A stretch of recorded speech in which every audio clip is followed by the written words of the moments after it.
রাধে রাধে। আজকে আমি বানাবো পনির। অনেক সময় পালক পনির হয়, মটর পনির হয়, এটা আমি আলু পনির বানাচ্ছি। পনিরটা একটু ভেজে রেখে পনিরটা আমি একটু হলদি দিয়ে লবণ দিয়ে ভেজে রেখে দিয়েছি। আর এর জন্য লাগবে জিরে, ধনে, কিছু বাদাম, টমেটো, লঙ্কা, গরম মশলা আর একটা 3-4টা আলু কেটে রেখেছি। এটা ভেজে রেখে দেবো।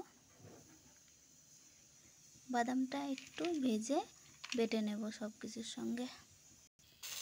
আলুগুলো ভেজে রেখে দেবো।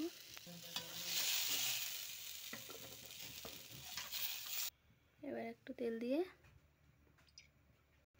জিরে, লঙ্কা, তেজপাতা, এবারে মশলাটা আমি দিয়ে দিলাম। এর মধ্যে পেঁয়াজ রসুন ছাড়াই আমি এটাকে রান্না করছি। মশলাটা হয়ে গেছে। এবার একটু লবণ আর একটু হলুদ দিয়ে দেবো।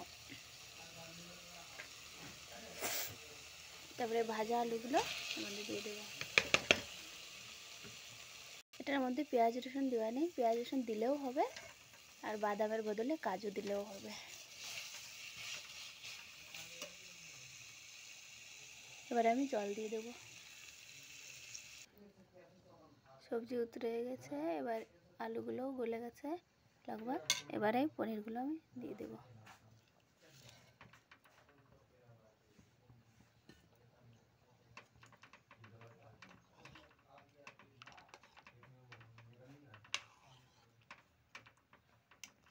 পনির দেওয়ার 2-3 মিনিট পরে এবার এটা হয়ে গেছে, আমি নামিয়ে নেব।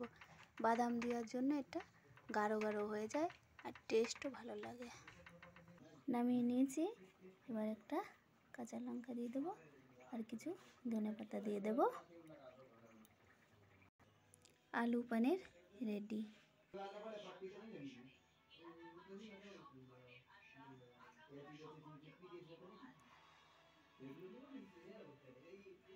এটা নিরামিষ আলুর পনির।